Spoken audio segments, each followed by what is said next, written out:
prime time never saw private eyes like these before. Freeze. You okay, Kelly? You okay, Bree? Don't you get it?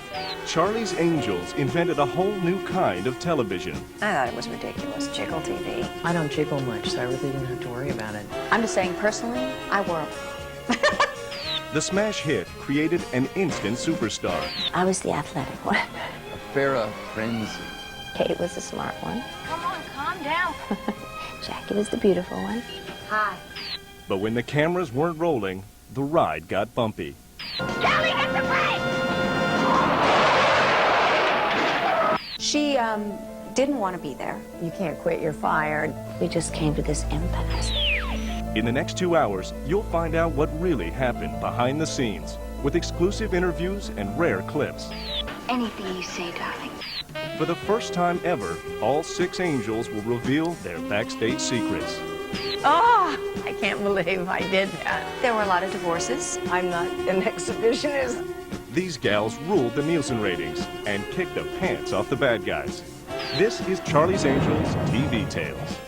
It's an invitation you can't refuse. Like a martini.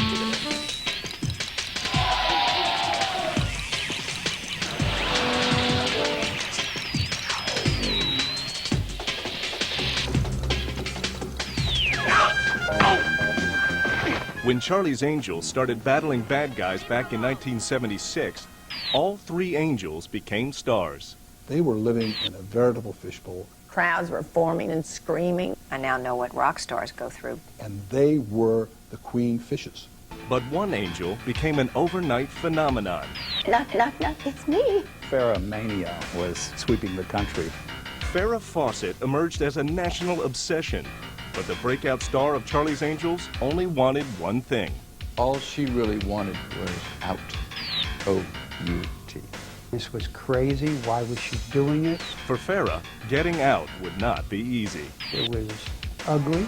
Farrah's battle with producers hit the rest of the cast hard. Oh, it was horrible. We were all sad about it. We were in the eye of this incredible storm. And the series became a revolving door of replacement angels. I knew that it was, in a way, a curse, in a way, a break. I had press people crawling in my windows. It was just kind of the best of times and the worst of times. There's a downside to this stuff. You get pigeonholed when you're in something that gets so much attention. The show became a victim of its own success. When you've been number one, and you drop to number 15, that's shocking. We went through a year of hell. It was devastating. Complicated. Euphoria. Difficult. Sad. No regrets. It was horrible. You can't have it all and have it all be perfect. From the beginning, Charlie's Angels had to overcome remarkable obstacles just to get on the air. Yet the series came from one of the most successful production teams of all time, Aaron Spelling and Leonard Goldberg. The dynamic pair dominated TV programming in the 70s with shows like Starsky and Hutch, Fantasy Island, Family, and Vegas. The 2 men first worked together during the 60s when Goldberg was a network executive. I knew him for a long time when he was with ABC, and we became friends then. I bought some shows from Aaron, who was then producing on his own, principally the Mod Squad. By 1972, Goldberg joined forces with Spelling. The producers scored big with a cop drama called The Rookies. The rest is history for both of us. He was a kid from Dallas, Texas, and I was a kid from Brooklyn, New York, and we seemed to, together, be able to come up with some good stuff.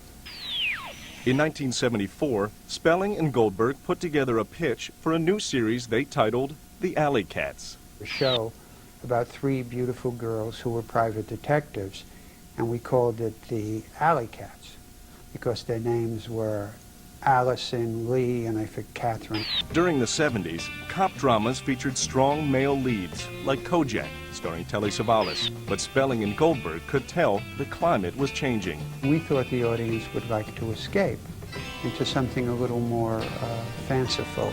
So we started with the idea of Beautiful Girl. I was a bachelor then, and it was appealing to me, thinking ahead to the casting anyway. In 1974, The Rookies was still going strong on ABC. The cast featured a 25-year-old actress named Kate Jackson. Jackson was a Southern beauty from Birmingham, Alabama. In 1970, Kate graduated from the American Academy of Dramatic Arts in New York.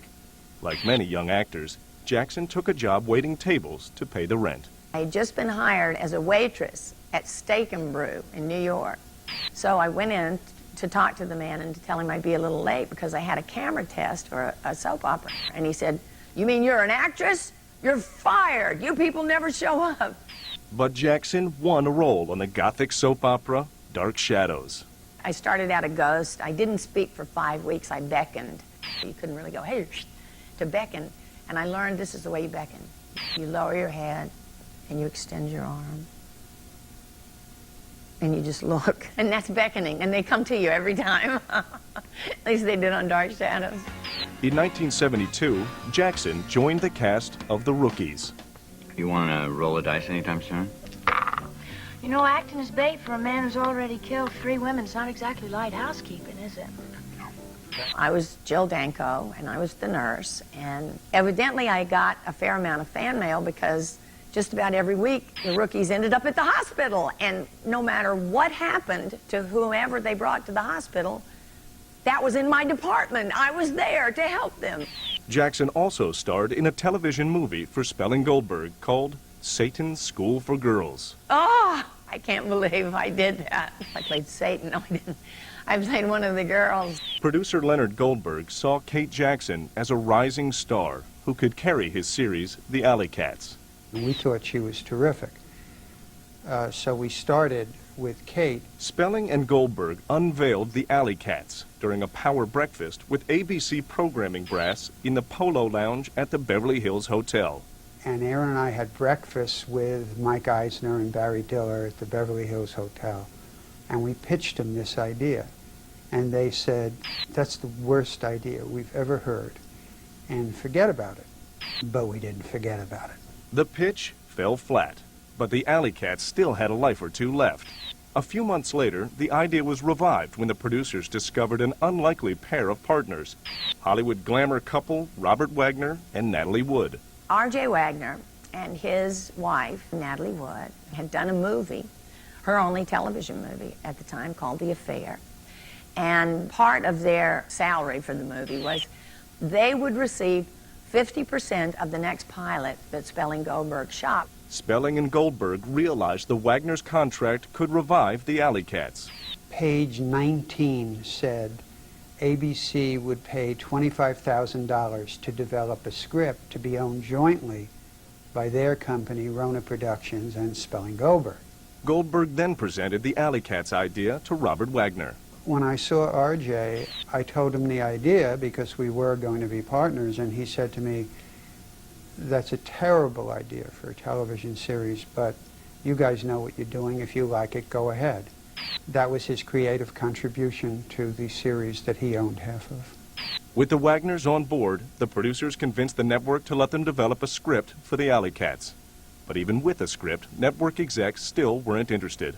The project was shelved at ABC, and this time the idea seemed dead for good. But nothing is forever in TV. By 1975, ABC had a new head of programming, Fred Silverman. Silverman was best known for turning CBS into a powerhouse with sitcoms like All in the Family and The Mary Tyler Moore Show.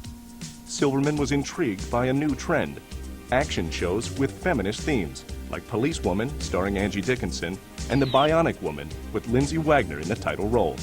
I think it at least exposed the networks to the fact that a woman could actually be in an action show. Silverman gave a green light to make the Alley Cats pilot, starring Kate Jackson. The actress jumped right into the creative process. I went in, and Aaron and Leonard and I sat around, and I gave them some of my ideas, and they didn't like them much, and they gave me some of their ideas, and I didn't like them much. Goldberg, Spelling, and Jackson continued brainstorming. I stood up and said, "Okay, but what if you had, say, 3 women who worked for," and my eyes just happened to fall on the speakerphone on Aaron's desk. Somebody that they never saw because he called them. And they were detectives, and he would call them to give them their assignment, and his name was like, I don't know, Harry or something. Then the creative team went to work to give the angels their wings. She and Len and I were talking about what to call it. She suddenly said, I have an idea. We said, what? And she said, that picture there. There was an oil painting of 3 angels. And she said, why don't we call it the Angels? And we just looked at each other, and from then on it was called Harry's Angels. But the producers later realized the title Harry's Angels wouldn't work at ABC. Well, we were calling it Harry's Angels, but a show went on the air called Harry O with David Jansen, and so we thought we didn't want to have another Harry on there. One Harry was enough for network television. So the creative team crafted a new title, Charlie's Angels. Kate Jackson appeared to fit perfectly as the lead angel, but Spelling and Goldberg had a big problem. Who were the other 2 beauties going to be?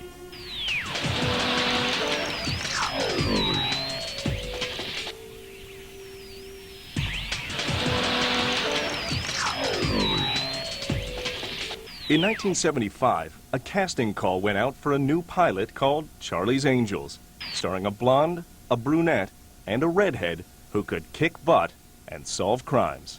We thought if you have a dark-haired girl, you have a blonde, we should get a redhead.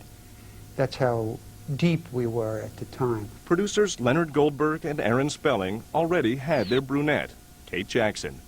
They planned to build their show around her playing head angel Kelly Garrett. But they still needed 2 more angels, and one of them had to fit a very specific profile. She was the quintessential California girl. She was beautiful, blonde, very optimistic, and very athletic, outdoors. The producer's quintessential California girl actually came from Texas. Farrah Fawcett was a sexy 27-year-old blonde from Corpus Christi. Farrah was breathtaking. I mean, her hair, her smile, her teeth, I mean, everything was perfect. Farrah launched her career in TV commercials. Mother always told me, sit up straight, eat all your vegetables, and stay out of small foreign cars. But Joey, Mother never told me about Ultra Bright. My mother thought that all that whitening would make me too exciting, so Mother never told me about Ultra Bright. By 1969, the model turned actress with a bit part on the TV series I Dream of Jeannie. Oh, look, honey, I know you're crazy about me and all that, but just for tonight, try to keep your paws off me, okay? This is an official party. Anything you say, darling. Anything I say. 4 years later, Farrah hooked up with popular TV star Lee Majors. She was married to a very handsome television star, Lee Majors, who was the star of The $6 Million Man. Before Kate Jackson ever met Farrah, she spotted Fawcett and Lee Majors at a Hollywood party. I remember looking at them and thinking, that is the most beautiful couple I have ever seen in my life. I don't have a chance in this town, you know.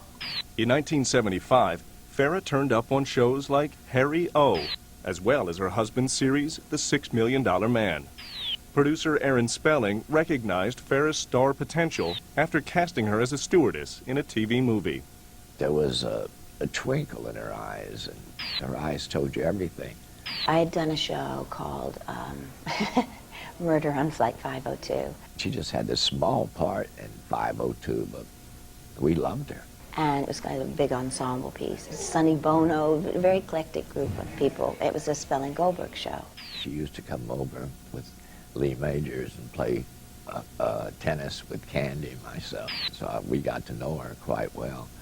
Spelling and Goldberg decided Farrah had the goods to be one of Charlie's Angels.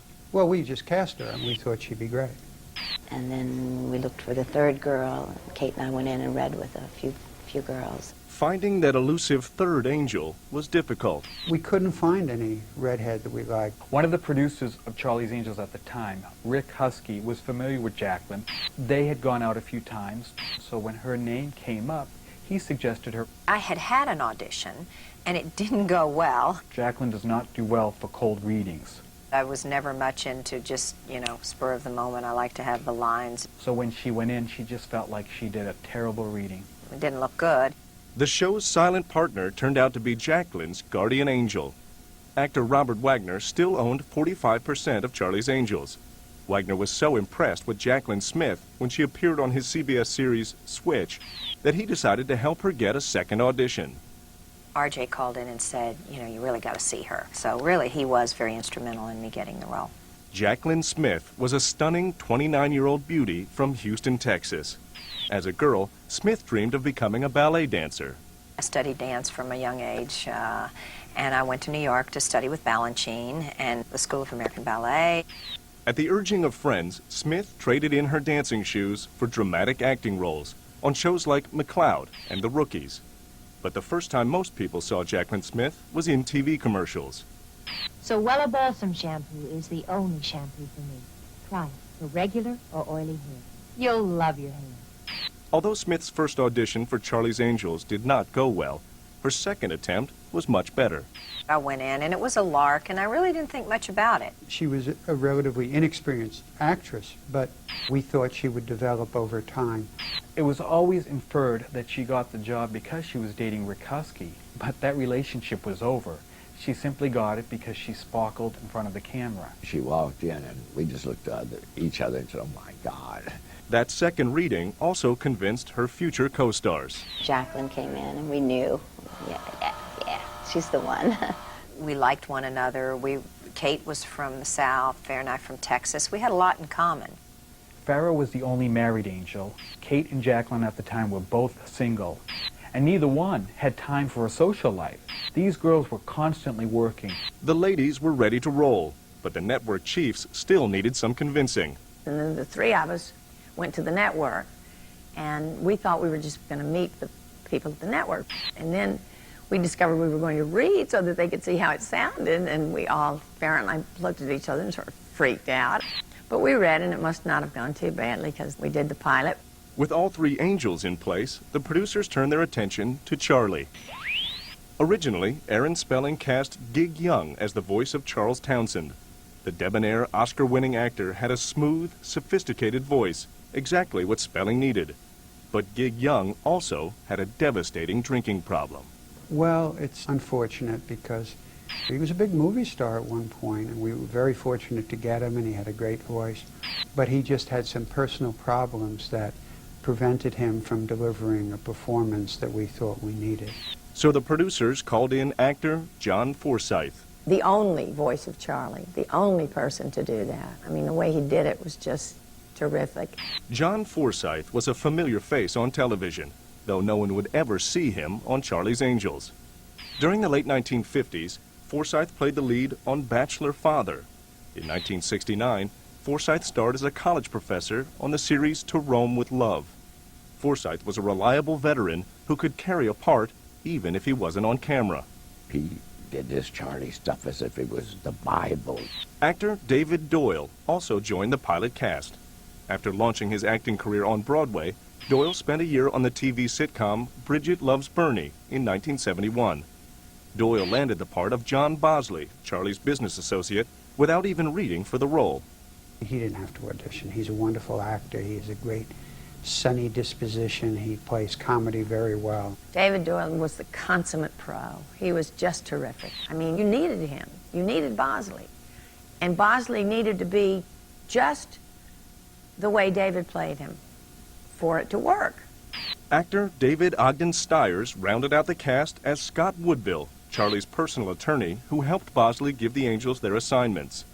With the cast set, a 90-minute pilot episode of Charlie's Angels began shooting in July 1975. Guest stars for the pilot included Bo Hopkins, Diana Muldaur, and yet another Texan, a young actor named Tommy Lee Jones. I remember him being very, very nervous, and I've thought about it later as I've seen all the wonderful, marvelous performances he's done, but his hands were shaking. But I guess, again, that was the beginning for him. But he was good. He was great. The pilot script was crafted to make one angel the star, the character named Kelly. Kate Jackson was supposed to play that part, but she changed her mind. Kelly was really the best part in the pilot, and it was written for Kate. When I read the script, I liked the Sabrina character better, and I called Aaron and said, could I be Sabrina, please? She wanted the challenge of being, you know, this sort of debutante fashion play. I became Sabrina instead of Kelly. Sabrina may have been fashionable with clothes, but cars were another matter. Oh, the only thing I didn't like about my character was that she did drive that orange Pinto. Every time you cut to Charlie's office, there was that Pinto parked in the front, so you could never forget, Sabrina drives an orange Pinto. But it was amazing how in a car chase that Pinto could go. That Pinto could really speed along. I'm not laughing at the orange Pinto. I'm laughing with the orange Pinto. Jaclyn Smith took on the featured role of Kelly Garrett, but the network suits wanted to fire Smith after the first day of shooting. When we shot the pilot and the network saw the first day's dailies, they wanted to replace Jackie Smith. They said, well, she's not, she's not good enough. They were very serious about wanting to replace Jackie. It was scary. It was the first time I'd had a lead in a series. You have butterflies, you have nerves. I mean, you're learning. I mean, it was a whole new world, a whole education for me. Spelling and Goldberg went to bat for their young actress. Aaron and I fought them very vigorously and said, we think she's going to be a big star, and we think you're wrong, and so why don't you watch some other people's pilots and let us do what we do. And so they acquiesced. The producers dodged a bullet, at least for the moment. Smith was still Angel material. Once the pilot was completed, however, the producers prepared for another old-fashioned showdown. ABC's head of programming, Fred Silverman, loved the pilot, but network president Fred Pierce had some problems with the script. Fred Silverman's right-hand man was former ABC executive Seymour Amlin. It showed promise, but it was a risk. The networks had this stupid thing about women can't carry a series. And they were very nervous about that. Very nervous about having women do action adventure. The network decided not to schedule the pilot, so the producers immediately called a meeting with Pierce. We looked at each other and, oh hell, here we go. Unless Spelling and Goldberg could convince the network chief to change his mind, Charlie's Angels would be axed before the 90-minute pilot made it to the tube.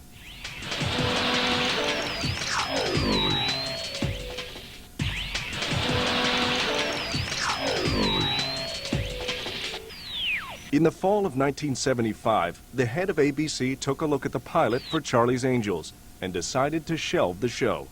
But the network boss gave producers one last chance to save their series. They kept saying, well, what makes it different? Aaron Spelling and Leonard Goldberg ad-libbed a setup. Something about how the Angels graduated from the police academy, but a man named Charlie took them away from cop work and hired the Angels as private eyes instead. And they said, oh, that's great. That explains the whole thing. And they bought it from that moment. We decided to test it by putting it on the air in March and seeing what the reaction would be. On March 21st, 1976, the Angels took to the airways for the first time in a special 90-minute made-for-TV movie. If it had done better than a 30 share, we would have been satisfied. It did, of course, much better than that. The ratings astounded everyone. More than 30 million viewers tuned in to watch the pilot of Charlie's Angels. On the Nielsen scale, the show pulled a 49 share, meaning nearly half the people watching TV at the time were watching Charlie's Angels. That was a score usually reserved for big events like the Super Bowl. The numbers were unbelievable.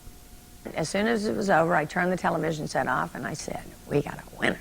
And it got this enormous rating. Oh, wow. There's no way to describe it. We knew we had touched a nerve somehow. Today, when you see all the competition in cable, and none of the shows have those kind of ratings. Euphoria. We felt we might have another hit. The Angels cleared a huge hurdle, and the network decided to reward them. ABC slated the show as a regular series for the fall season. The cast and crew took over a permanent spot on the lot of 20th Century Fox in Century City. Soundstage number 8 wasn't exactly heaven, but it became the new home for Charlie's Angels. We had fun. The chemistry was great. We all kind of bonded together. Kate, who had done a series before, she'd done The Rookie, so she was like, the mother hen, she would say to us, do this, and she was kind of the bossy one, but we all, adored each other. We were all different, each brought something different to the show. There was one casting change, however. David Ogden Steyer's character was dropped from the show. 1 year later, Steyers joined the cast of MASH, for 6 seasons as Major Charles Winchester III. Then, during the summer of '76, while the first episodes were in production, a craze began that changed the fate of Charlie's Angels months before the fall premiere. When Charlie's Angels started, Farrah Fawcett was always bigger than the show. I think the show always had to try to catch up to Farrah. The Farrah phenomenon began after her pinup poster was released in July 1976. Over the next 6 months, the sexy poster sold more than 7 million copies and turned Farrah into an icon. I saw that this poster could represent something to everyone. Because she was this sexy but all-American girl, you know, with this beautiful smile. Hundreds of thousands of men had their first sexual experience with Farrah. She just wasn't there. It was a great poster, you know. I think it really captured Farrah and her essence. The unusual thing about it, besides her beauty, etc., was with that red bathing suit, was nipples pushing against the fabric of a bathing suit. Had never been part of what people realized could turn on the male species. While the poster was building a big sizzle for Charlie's Angels, trouble was already brewing on the set.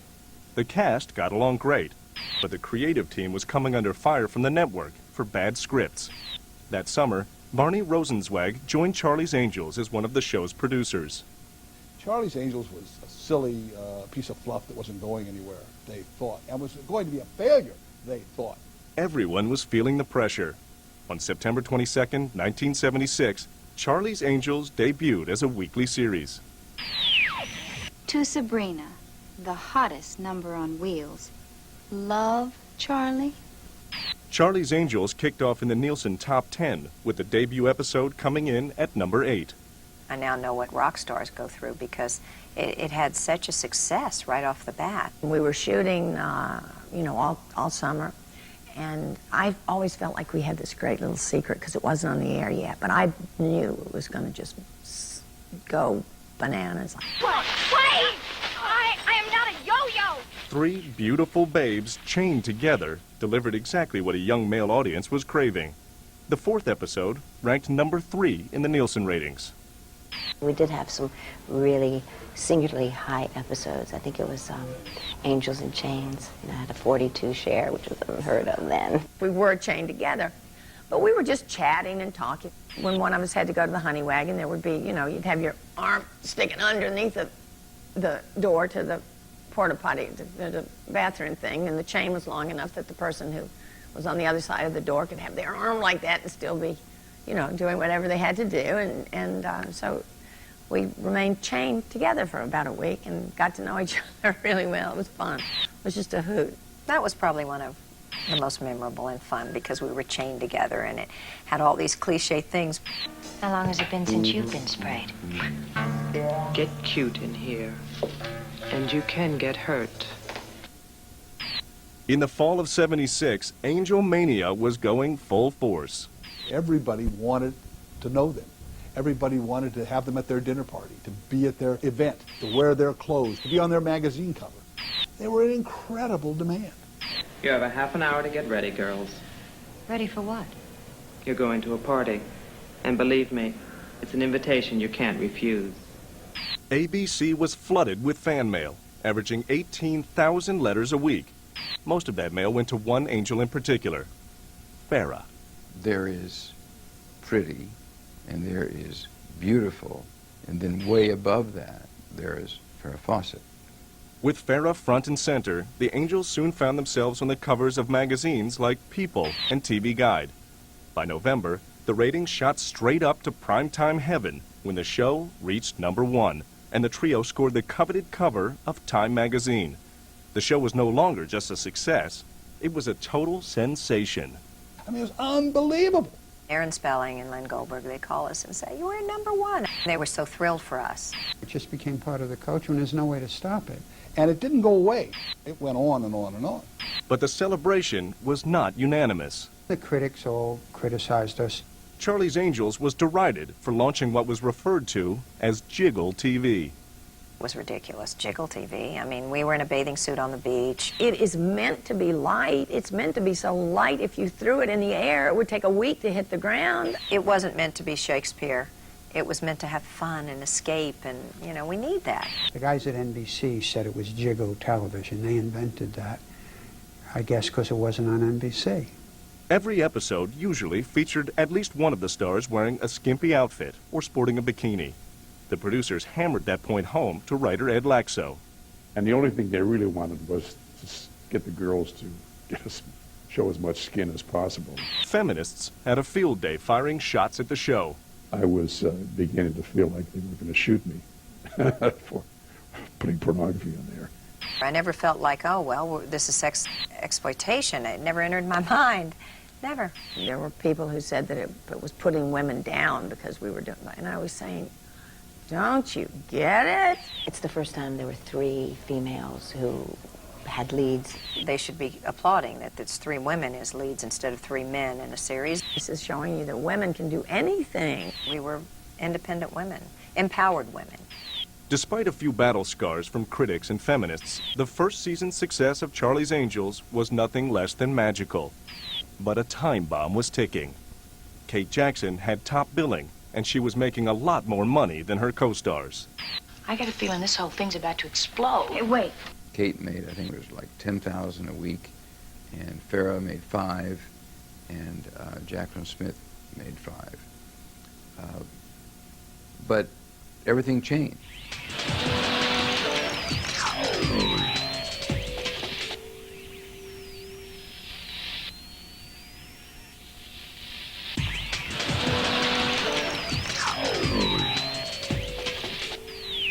During the fall of 1976, millions of Americans had something in common: a raging case of angel fever. One angel in particular was getting most of the attention. Farrah Fawcett Majors was a national obsession. Farrah became an overnight phenomenon. I mean, she was nearly legendary status within a matter of months. I mean, it was just a Farrah frenzy. She was very smart, and she was more savvy about merchandising than I was, and she knew that she had done this poster, and it was hers. Everything was Farrah. Well, what do I think of Farrah Fawcett Majors? I love her. Oh, she's a very beautiful girl. She's a beautiful girl, and she has fantastic hair. I like her. The sexy blonde hypnotized men, and women everywhere wanted the Farrah look. Farrah's former stylist, Alan Edwards. The interesting thing about her hair was, it was the first long hairstyle that became famous. The women all did their hair like Farrah, and they wanted their daughters to grow up and be like her, and men wanted to marry her instead of just sleeping with her. The Farrah craze sparked lookalike contests in Hollywood. The Farrah Fawcett lookalike winner. Oh, I'm so nervous. Overnight, she was the sex goddess of the 70s, and her future seemed unlimited. I remember the conversation at her trailer, and I said, Farrah, I'm going to help make you the biggest star in the world. And she said to me, Jay, that's very nice, but I have a hair appointment, and I'd like to sit here longer and talk to you, but I really have to go now. That was it. The producers behind Charlie's Angels wasted no time cashing in on Farrah fever. Sabrina, Jill, and Kelly. They're Charlie's Angels. Angels merchandising took off like a rocket. I never dreamed a doll would be patterned after me. And then I gave it to my daughter, and the head flew off and the legs flew off. One of the dolls I had on the tackiest outfit I've ever seen in my life is a little red number. I don't even know what to say. I can't describe it. And my hair was just very weird. The show was selling plenty of toys and games, but Farrah was the real frenzy. We didn't expect her to burst out the way she burst out. When Farrah started getting all the attention, then it started getting sticky, and it was kind of sometimes uneasy moments about who was going to do what. It was hard for Kate to handle that because she was the first one we cast, and we had imagined that she would be the star of the show. Kate Jackson, who was promised one thing and got another, I'm sure was very upset the way the concept of the show was evolving. But Farrah just came out. It just happened. Then suddenly each girl had to have a new dressing room, and then if it was that much bigger than the other ones, they had to build another one. But it was making so much money and it was so successful that Aaron would give them anything they want. And Aaron Spelling made sure the Angels got what they wanted. Producers shelled out the bucks so that the ladies always looked divine and never disappointed the audience. We did spend a lot of time and a lot of money on our makeup and hair. We each had our own makeup and hair person. Somebody quipped, if you ever want to find one of the angels on the set, just follow the hairbrushes. Are there dressing rooms? What do you think this is? Saks Fifth Avenue? Drop the towels and get to it. They did not want us to change our hair. They, take as long as you want to comb your hair, to groom your hair. Fashion, there could be 7 changes. The more the merrier. We spent over $100,000 a season on the clothes. Kate was the one who never wanted to do any fittings. Farrah and I couldn't wait to put on the pretty clothes. What do you wear to a seance? Oh, something simple, chic, and terribly expensive. Spelling's longtime friend, Nolan Miller, was brought in as the Angels' wardrobe designer. Miller teamed up with Farrah to unhook a new trend. And that's how we got around to eliminating their bras. Farrah started that whole thing because on the Paris runways, the models were not wearing bras. So, of course, Farrah was the first to get rid of her bras, and the next thing, everybody had followed suit. That's how the show became known as the show with the jiggles. They used to always say that more wives got lucky following Charlie's Angels than the rest of the week. It didn't matter if we were in a ditch. We were going to look good. But the workload was demanding, and the schedule was tough. I suggest everyone get a good night's sleep tonight. You got a long, hard day tomorrow in the potato fields, and wake up is 5 a.m. Aw, gee, I never get up until 10. Oh, well, then I'll leave you a call, sweet cakes. I'm gonna be watching you, sweet cakes. Watching you real hard. Horrific work hours. 18 hours a day, forced calls. We'd come dragging into work in the morning and work until 11 o'clock at night. If you really must know, it was so dull, I think I went to sleep. Hey, Kelly, come on, calm down. We know you're tired. I'm tired, too. They were living in a veritable fishbowl, and they were the queen fishes. The stunts and, cars and skateboards and ice, we were called upon to do everything. The stunts and long hours were especially hard on Farrah. The actress's childhood friend, Jan Alexander. She lost 12 pounds in the first 2 weeks of shooting. It was really tough. Watch this. Oh, Gil! What happened? I don't know. She was trying to eat her dinner. She just keeled over. I can't say I blame her. The food in here tastes like whined-over pig slop. People say that it was a grueling schedule and that she lost weight, but I don't think so. I mean, Farrah was in the best shape physically and athletically of anybody I know. But even producer Leonard Goldberg could see that Farrah was becoming physically exhausted. In fact, Farrah at one point was looking very haggard, and I said, Farrah, you're looking tired. She said, oh, I'm doing so many of these shoots. We work till 8, 9 o'clock every night, and then on the weekend I'm just doing all these publicity. Farrah wasn't the only one coming under intense pressure. According to producer Barney Rosenzweig, everyone on the set was living on top of a powder keg. It was a difficult shop in which to ply your trade. Sniping all the time, sniping, second-guessing, all kinds of spy mechanisms everywhere. Everything was chaos. You couldn't go to the bathroom without it being reported to the front office. Nobody knew what to do, and some of the scripts were horrific. Something as simple as the producer of the show making a decision to pull the drapes had to be run by the front office. Everybody had an opinion, and nobody agreed with anybody else. It was pressure-packed, tension-filled.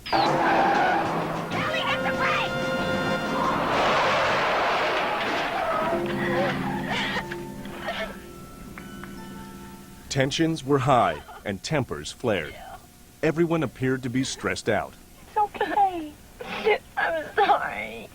But Farrah's former manager, Jay Bernstein, believes the real source of pressure on Farrah was her husband, Lee Majors. I could tell that Lee was not happy because he is a very traditional man and wanted a traditional marriage with a traditional wife. From the beginning, Majors reportedly insisted on adding a clause to Farrah's contract that allowed her to come home to cook him dinner every night. Her husband would wake up in the morning and she'd be gone to hair and makeup, to Fox, while he had to make his own breakfast on the way to Universal to do the $6 Million Man. He'd come home at night dead tired, and she wasn't there yet.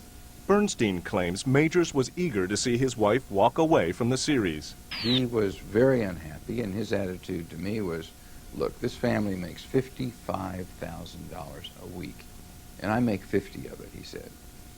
So this is ridiculous.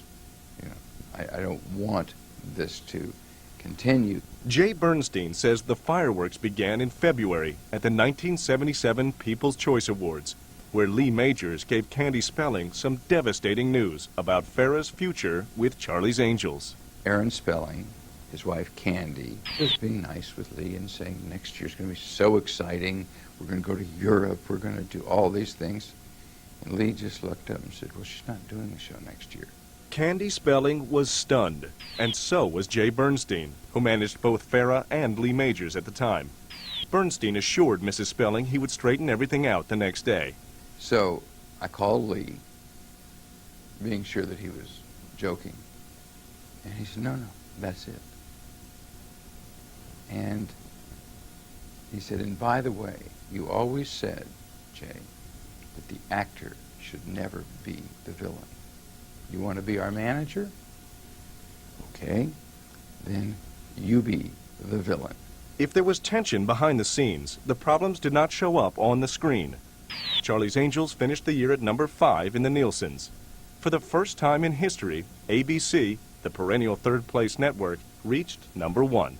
And one of the reasons was Charlie's Angels. It meant a lot to me because we had struggled when I was there. Milton Berle made his famous joke. I know how to end the Vietnam War, put it on ABC, it won't last more than 13 weeks. So we were the butt of a lot of jokes. So it was very gratifying to be part of making them number 1. The show's formula looked perfect, but there was a big question lurking. Was Farrah Fawcett too big to stick with the TV series? Even the actors wondered if she would return for a second year. Well, I don't know. I can honestly say I surely hope so. I talked to her the last day we were working together, and we were kidding around about it, and she said, you wouldn't be angry, would you, if I don't come back? And I answered quite honestly that everybody's got to make their own decisions.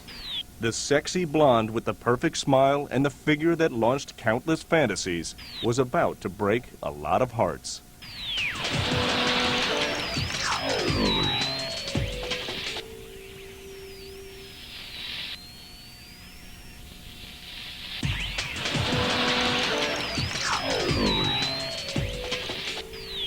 Charlie's Angels ended its first season in 5th place in the Nielsen ratings.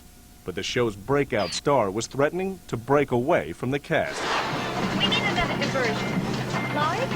Come on, I'll show you. At 50 miles an hour? 50!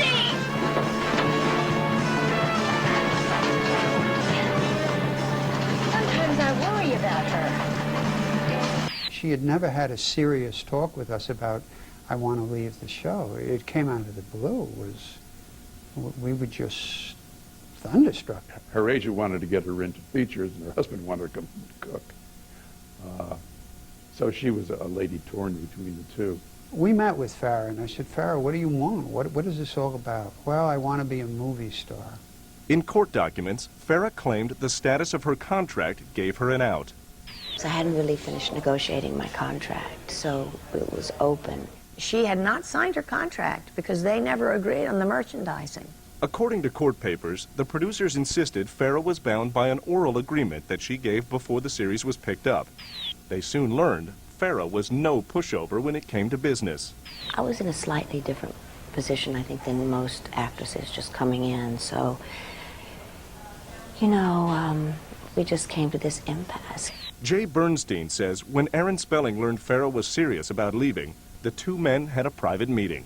He said, you know, how can we stop this? And I said, I don't think I can stop this. He says, we've got to have her. It's the hottest show on the air. The stakes were huge. Farrah was becoming a superstar. The producers had a hard time meeting her demands. They'd been negotiating her contract and had a stumbling block with the merchandising. And this was used to get her out of the show. We urged Spelling to do everything he could to keep her. We got Farrah a terrific deal with MGM to do a movie starting at $500,000, which in those days was unheard of, and escalating to $1 million a film. And we said, you want to be a movie star here? No, she still wanted to leave the show. On June 1st, production began on the second season of Charlie's Angels at Soundstage number 8 on the lot at 20th Century Fox. 2 of the Angels were on the set, but Farrah was nowhere in sight. Kate Jackson and Jaclyn Smith realized their co-star wasn't coming back. We were all sad about it. It was devastating because we were so close and we're having so much fun, and the show was doing so well. I was disappointed, but I think if you care about somebody, you have to say, if this is what she wants and she's not going to be happy here. Some people felt she did the right thing. Other people felt that she should have been loyal to them. So it was split 50-50 on the set. Producers remained optimistic, and so did Angels co-star David Doyle. She said, oh, I'll probably be back. They, who knows, they might sue me. And Farrah was right. On June 11th, production of Charlie's Angels was halted. Producers filed a $13 million lawsuit against Farrah Fawcett Majors for breach of contract. They sent a letter to everyone in the business. It was very awkward. It was ugly. And every studio was notified. If you do business with Farrah Fawcett Majors, you could be possibly party to this lawsuit. We told her that we'd be able to prevent her from working anywhere else for a year. So she was dead in this town. But she left us no choice. Farrah was up for the lead role in the movie Foul Play, but she had to give up the part due to her contract dispute. By the way, Goldie Hawn wound up doing the movie with Chevy Chase, and it made her a big star. While she waited for her day in court, Farrah left Hollywood to star in the independent film Somebody Killed Her Husband, opposite Jeff Bridges. Wasn't a good movie, but the idea was just to keep her working to stay in the game. Meanwhile, producers began a frantic search for a new angel. Aaron Spelling's first choice was actress Cheryl Ladd. We had all just found out that Farrah was leaving, and I said, gee, thanks, but kind of no thanks. I really didn't see myself in that show, in that role. Born in Huron, South Dakota, Cheryl Ladd moved to Hollywood in 1970 and eventually landed a job as the singing voice of Melody in the popular Saturday morning cartoon series Josie and the Pussycats. The actress went by her maiden name, Cheryl Stoppelmoor. She soon began appearing in cop dramas like The Rookies. I always seemed to be the girl next door who was kind of fish out of water in the big city, who was raped and murdered and then died, in the opening credits.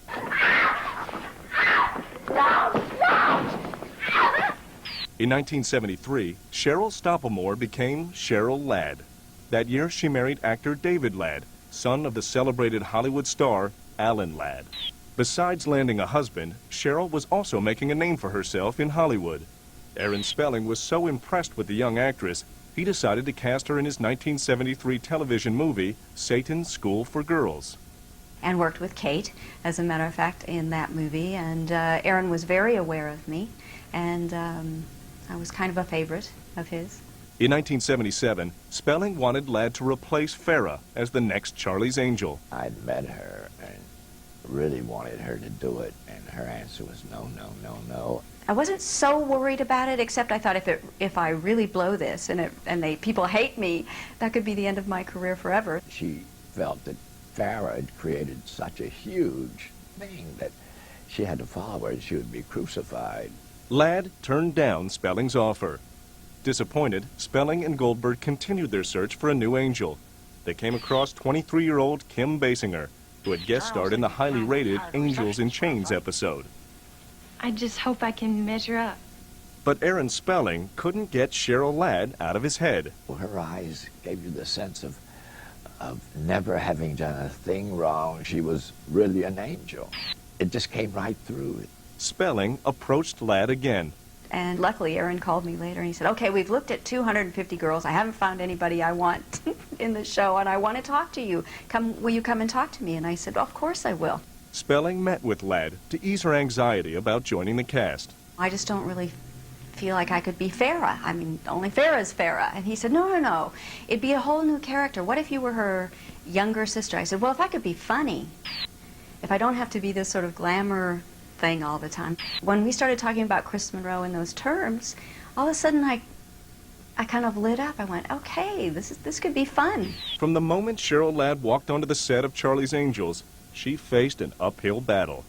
We don't want her and we don't need her. There's nothing personal. It's just that we don't need anybody. That's right, whoever it is. Now look, nobody can take Jill's place with us.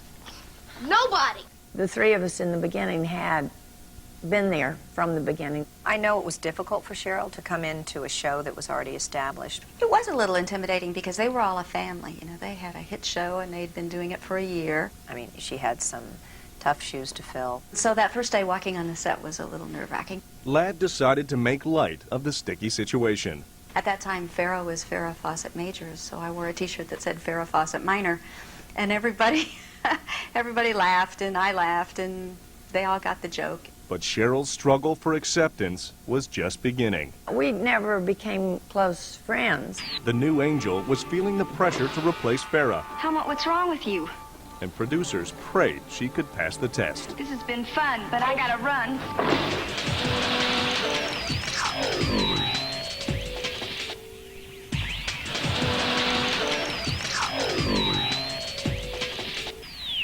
The second season of Charlie's Angels started with a cliffhanger. The fans' favorite angel was missing.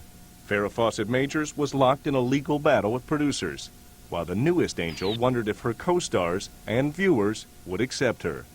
Maybe we will work with her, and maybe we won't. Did you hear that? Yes. I just put all of whatever was going to happen politically, with Farrah, without Farrah, was she coming back? I just had to put all of that out of my mind and become Chris Monroe.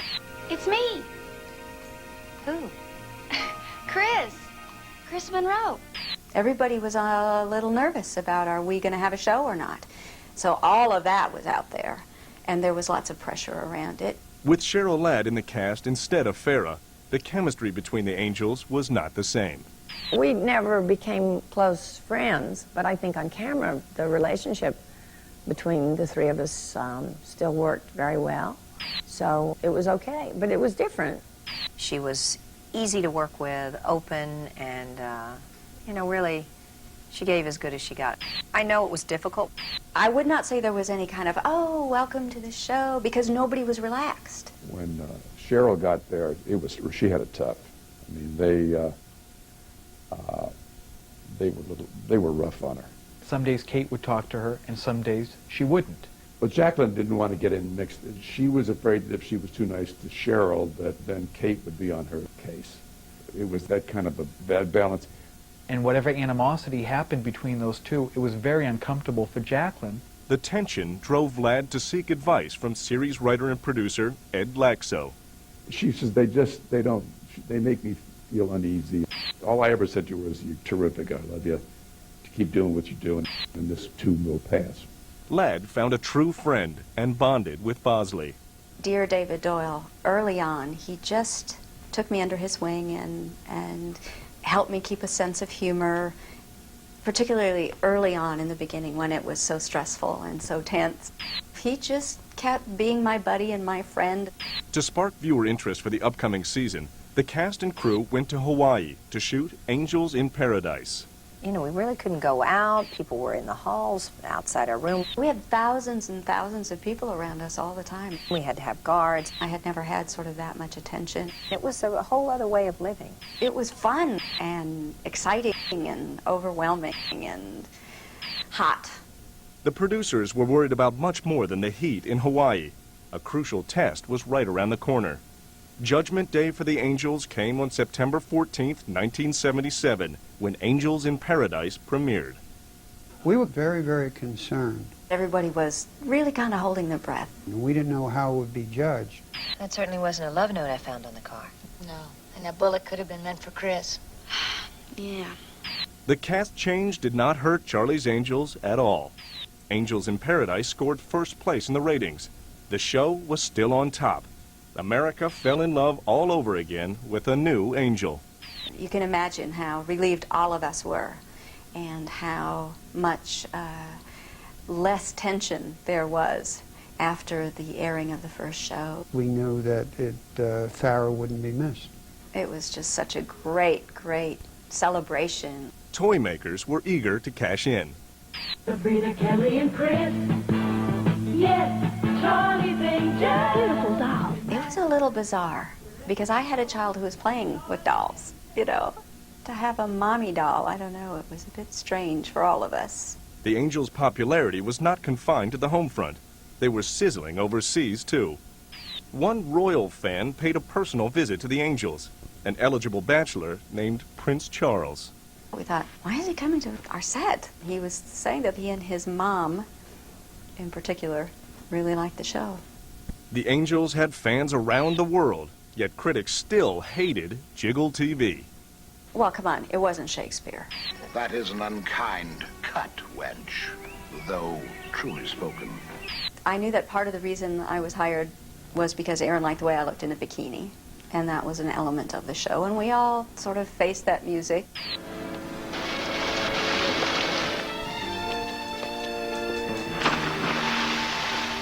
The ratings were even higher than the first year.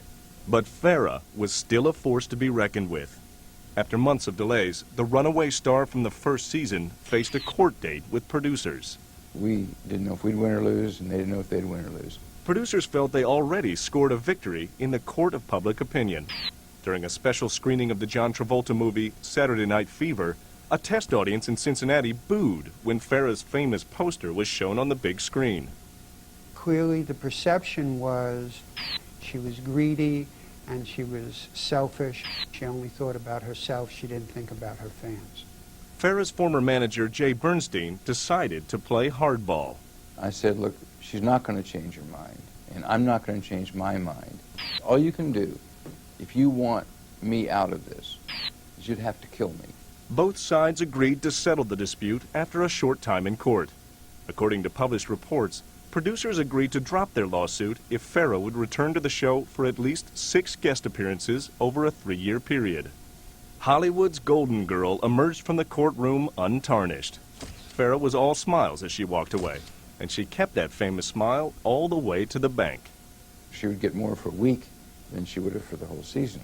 Published accounts have indicated the producers agreed to pay Farrah approximately $150,000 per guest appearance, but those terms were not disclosed publicly at the time. So we had to sign contracts that for 15 years we wouldn't tell anybody this. The Angels had a lot to smile about, too. Their show finished the second season at number 4. The show's ratings were even higher without Farrah. But in season 3, Farrah was returning in a few episodes for a role she didn't want.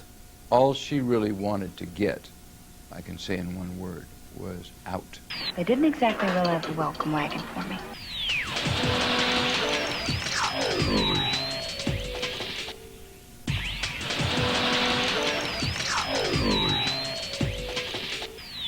The third season of Charlie's Angels started off like a breeze.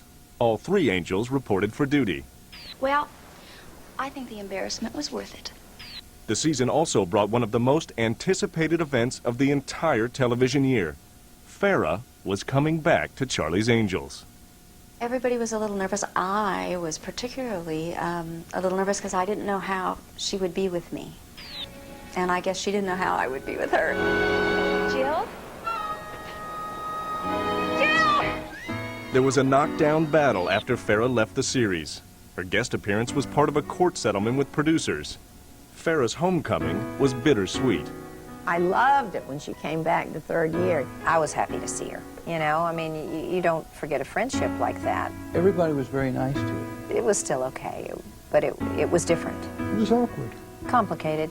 I wonder if it'll be hard for her to walk on the set. She'll be kind of shy about walking on the set. It was hard on Farrah because I don't know if she wanted to come back.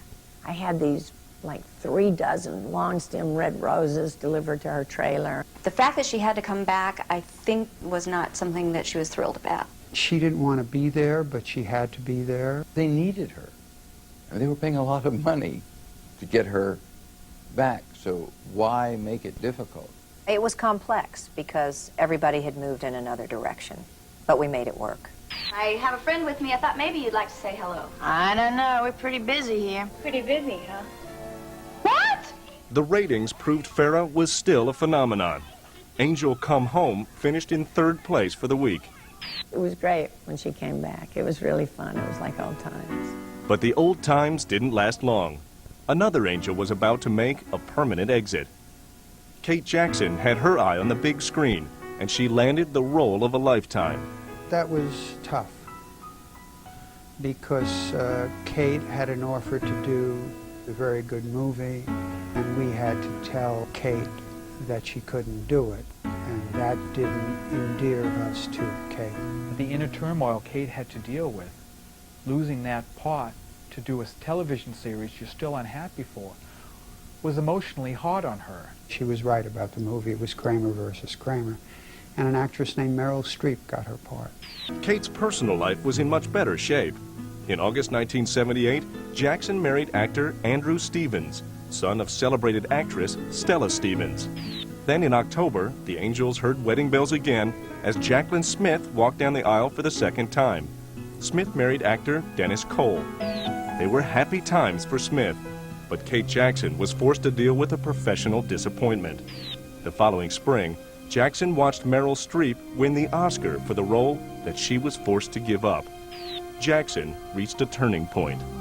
As an actress, I felt that I had sort of done all I could do with that character and with that role. Kate wasn't happy with the show. It was not a love fest.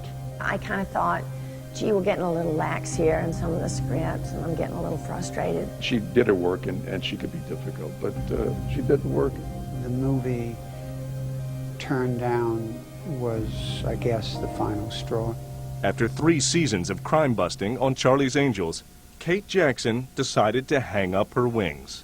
It was difficult because she was with us at the beginning. We tried to talk her into staying because now we would be losing a second of the original Angels. She just said, I can't do it anymore. I've just done it enough. I want to try some other things. I really felt I had served it well, it had served me well, and it was time to move on. In the final episode of the season, Sabrina raised her glass in a poignant toast. To next year. And many, many more. Those were Jackson's last words as an Angel. It's hard, and we hated to see it happen, but we weren't that surprised. I don't have any regrets. She had reached a point where she wasn't happy. I didn't think maybe I'm making a mistake, or, oh, gee, I'm so sad this is all coming to an end. It was just, it was time. But Charlie's Angels had another problem. The ratings were down. The show fell out of the top 10, dropping to number 12 by the end of season 3. No one was pushing the panic button yet, but suddenly there were reasons to worry. It was difficult and a little scary because, again, we had a hit show and we wanted it to continue. At that point, when we wrapped that season, I didn't know who was coming or going or what.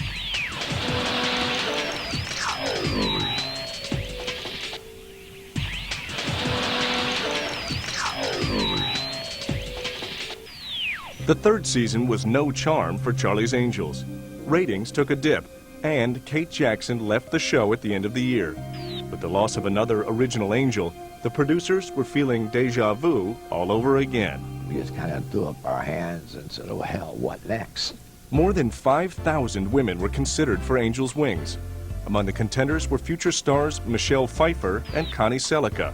Sherry Belafonte, daughter of singer Harry Belafonte, was also in the running for a while, and so was actress Catherine Bach. Bach didn't become an angel, but she played another sexy character for 6 seasons as Daisy Duke on the CBS series The Dukes of Hazzard. A different Bach, and no relation to Catherine, stole the spotlight in the spring of 1979 when the New York Daily News reported former Bond girl Barbara Bach was the new angel. That report turned out to be wrong. Barbara Bach was one of the people we considered, but we went for Shelley Hack, who had this New England waspy modelly look. Shelley Hack's New England look was genuine. The 27-year-old was born in Greenwich, Connecticut. Oh, it was a great place to grow up. And I was the oldest of 6 children, so it was a very close-knit family and simple. Hack definitely had the face of an angel. She started modeling at age 14. My first job was a cover of Glamour magazine. It beat babysitting, so I did it in the summers when I went to school. And it was fun. Shelley Hack sported another advantage in the Charlie's Angels competition. Kinda young, kinda now, Charlie. Kinda free, kinda wild, Charlie. Kinda fragrant, that's gonna stay, and it's here now, Charlie. I just had this amazing feeling that something really good was about to happen, and it did. I was in love with her from the Charlie commercials. And I went to Erin, I said, oh, please, please hire her. She'll add such style. Turning a Charlie girl into one of Charlie's Angels seemed like a natural. I got this phone call from my agent. I just jumped out of the shower and I'd lost a lens. There were all these driplets of water and one of them was my lens. So I was crawling around the floor and the phone rang. I picked up the phone and he said, Erin Spelling wants to see you. Shelley was the one that we chose. I thought she was a great choice. I was on the evening news. I was in all the newspapers. It was a huge deal. Shelley brought a lot of different things to the show. Shelley Hack made her debut on September 12, 1979. The episode Love Boat Angels rated #1 for the week. But it was the last time the Angels ranked on top. It's a little odd, don't you think? Yeah. Very odd, I'd say. Fans were not thrilled with Charlie's newest angel. I got such weird questions from the press. Well, you haven't got a lot of acting experience. How can you possibly, have enough experience to do this show? I don't think enough time it was taken with her character or how she was going to fit in with us. It was an awkward introduction. I was hardly in the first couple shows. I don't know why that is.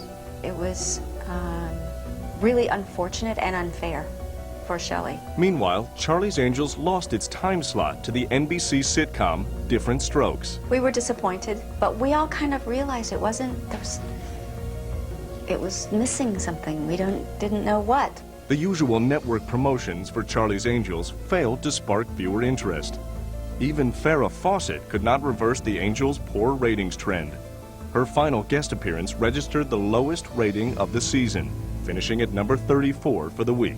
By that time, the magic was gone. The magic was also gone out of Farrah's marriage. In 1979, she once said, "Men no longer run my life, I do."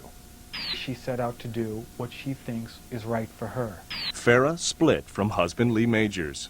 Both stars were working full-time in feature films. So they really had less time than they did while they were both doing television series. Farrah began a steamy romance with her husband's friend, actor Ryan O'Neal.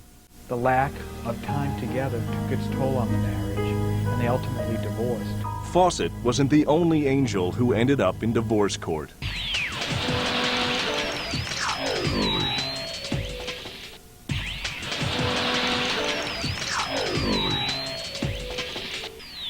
In the middle of the 4th season, Charlie's Angels was running out of steam. Yeah, okay.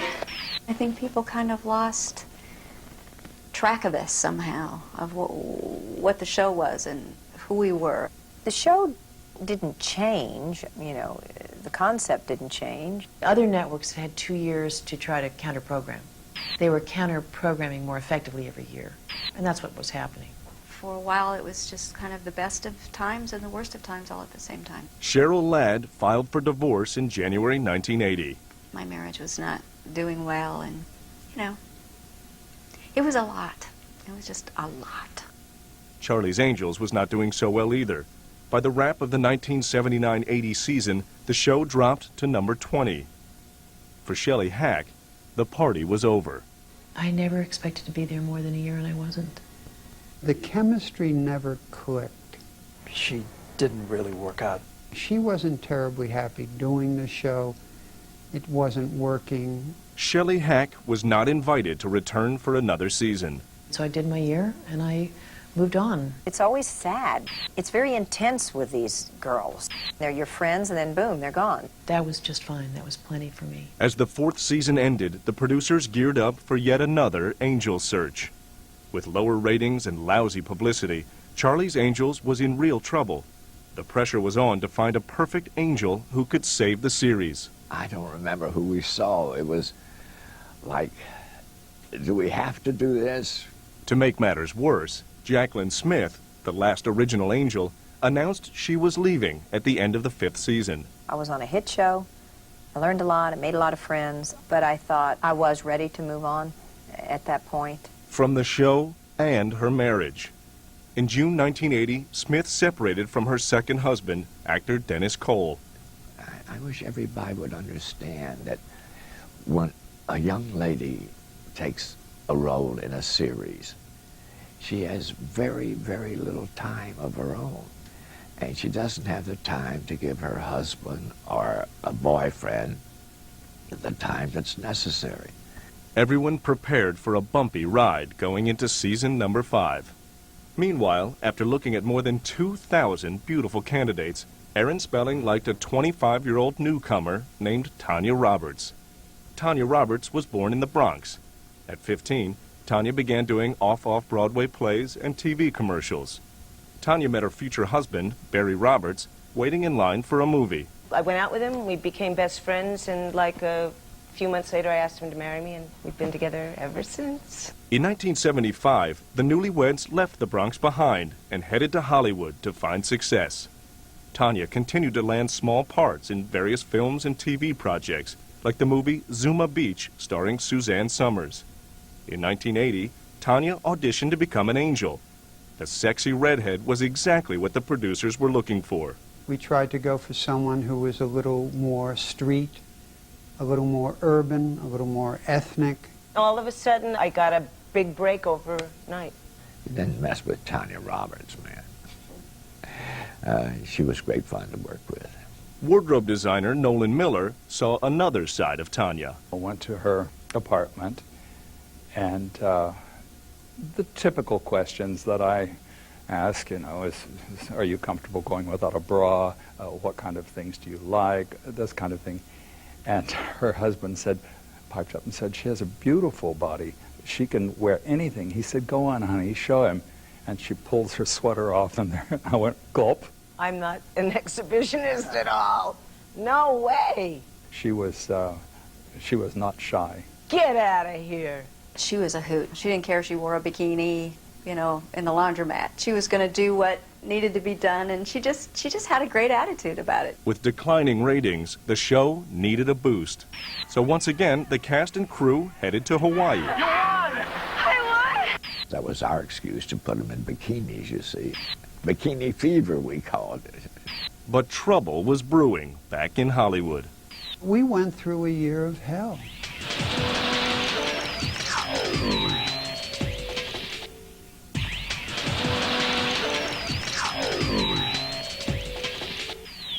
The 5th season of Charlie's Angels began with a trip to Hawaii, but the shoot was cut short.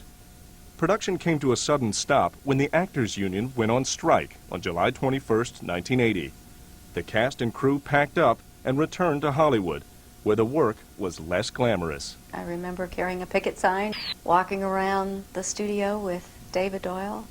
That was strange. The actors' strike continued for 3 months. The walkout pushed back the debut of the fall TV season into October and November, creating chaos and pressure to score ratings quickly. We were down for those 3.5 months, and we hadn't had enough momentum, really, to build before the strike came. By the time the Angels made their season debut on November 30th, 1980, they also had a new time slot on Sunday nights, and much tougher competition from Archie Bunker's Place on CBS and Chips on NBC. ABC decided it wasn't good enough to be number one. They had to win every single half hour on television. So they moved us to Sunday night because they weren't winning Sunday at 8. The network was bearing down on producers to put the Angels back on top. After the season's opening night, the Angels had reason to celebrate. The show landed in the Nielsen Top 10 for the week. We went to Hawaii, and that brought the rating up quite a bit. Still, Charlie's Angels was battling to stay alive.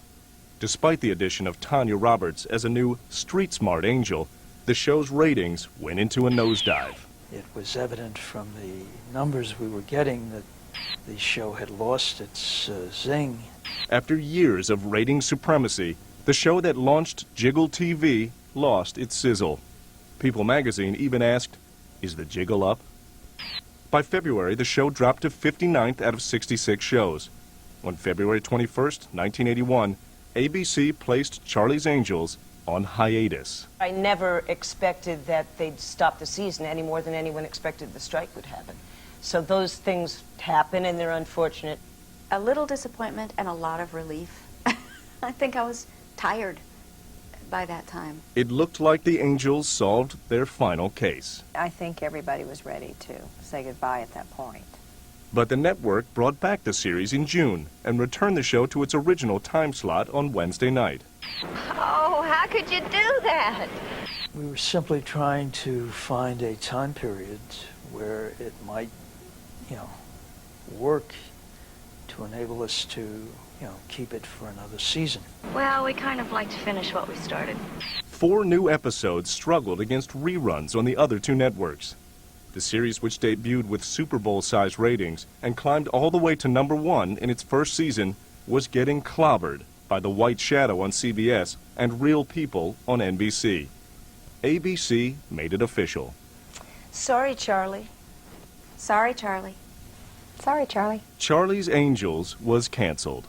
It was kind of a mutual decision that we thought the show had run its course. Since it was, fairly expensive, it just didn't pay to keep it on. It kind of hits you that you're not going to be coming back to the studio and have that same parking place that you've had for 4 years. It changed my life, I mean, it really did. I don't know for better or for worse, but it was what was meant to be. I was so sad because, it was a big break for me, and I was really sad. And everyone else was jumping for joy. Poor Tanya was just getting on a roll, and it ended for her, which is really, that was sad. I was dragged for a day, and, I got over it. It's all in your upbringing, and, I had signed a contract for 5 years. I don't mean to sound like goody two-shoes, but that's my feeling. You uphold your contract and you fulfill it. And I did, and I loved it. The final episode, Let Our Angel Live, aired on June 24th, 1981. And then Charlie's voice went silent. But the Angels would take flight again in a very big way. It was hard for me to sort of revisit the past.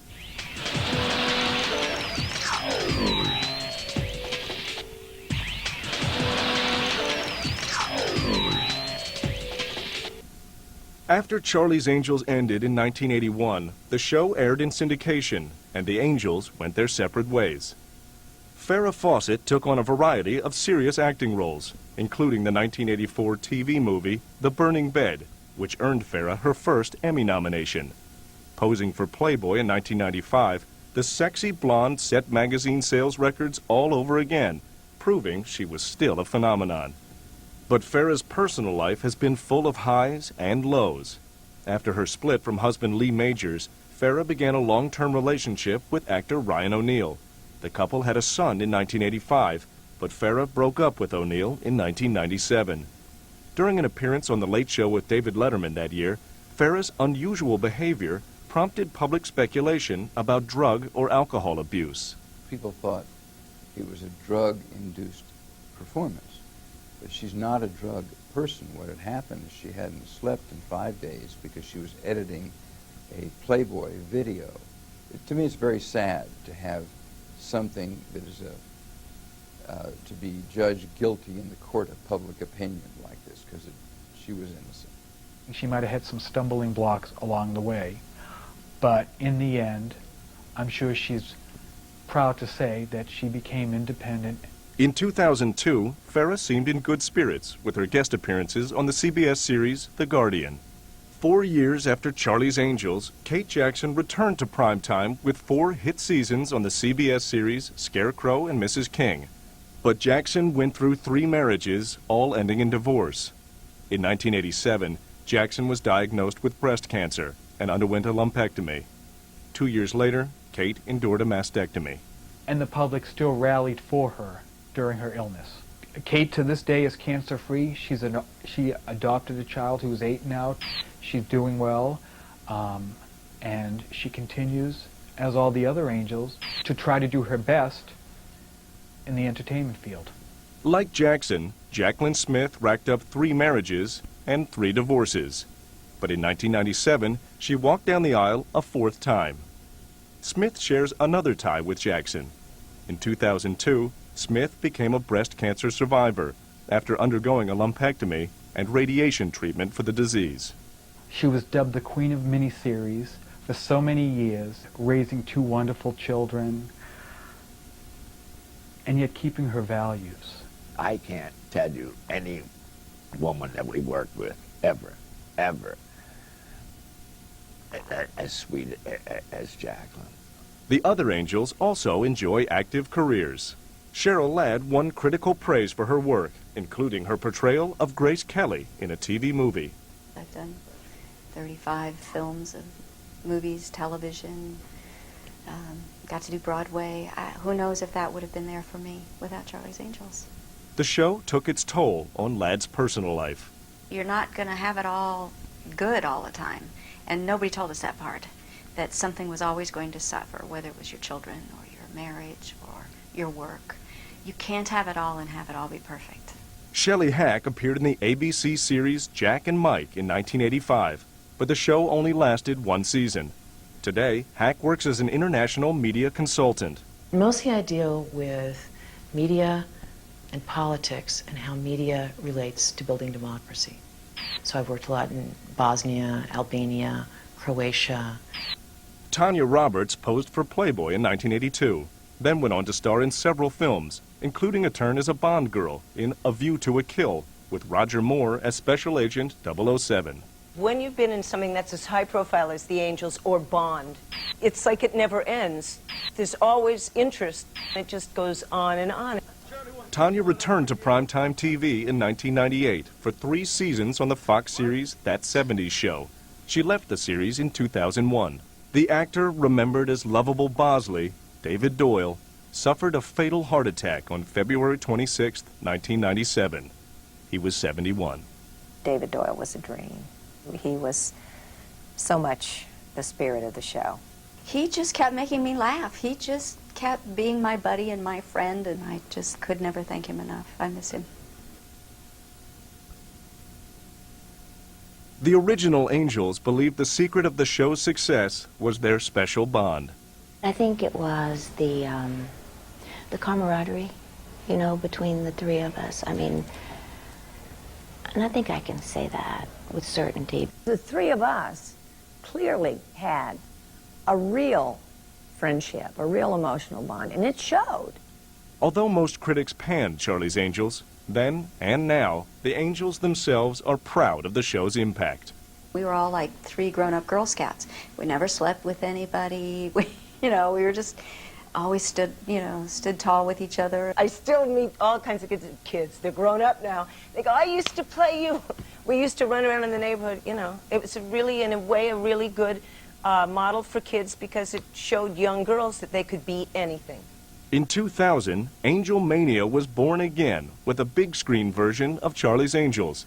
The film starred Cameron Diaz, Drew Barrymore, and Lucy Liu. I think the movie version is 10 times bigger because of all the stunts and everything that they have and the tricks that the young ladies do are marvelous. Physical tricks. I'm not talking about tricks in the sack or anything. Okay. Jaclyn Smith returned to her original role of Kelly Garrett for the movie sequel in 2003. Smith performed with second-generation Angel Drew Barrymore. I did a scene with Drew, and she's incredible. And she had watched this show as a young girl, and it made an impression on her. Die-hard fans continue to celebrate the series, and so does the ex-Angel who was there when the show was created. We were at the right place at the right time, and the country was ready for it. It will always stay in my mind as one of the greatest fun things we've ever done. All we ever meant to do was just entertain you, just give you an hour, let you have a little fun with us. Anytime I do my Charlie's Angels impersonation, of course, I go, freeze. You okay, Kelly? You okay, Bree? I cannot tell you how many thousands times I said it. On my tombstone, it's going to say, freeze. You okay, Kelly? You okay, Bree? It seems like I just said it a billion times, but that was Charlie's Angels. We need relief in television, and that's what Charlie's Angels was. And I guess that's why, you know, it's still alive today, because it's a winning concept. It's a bit of fantasy, and we all need that in life.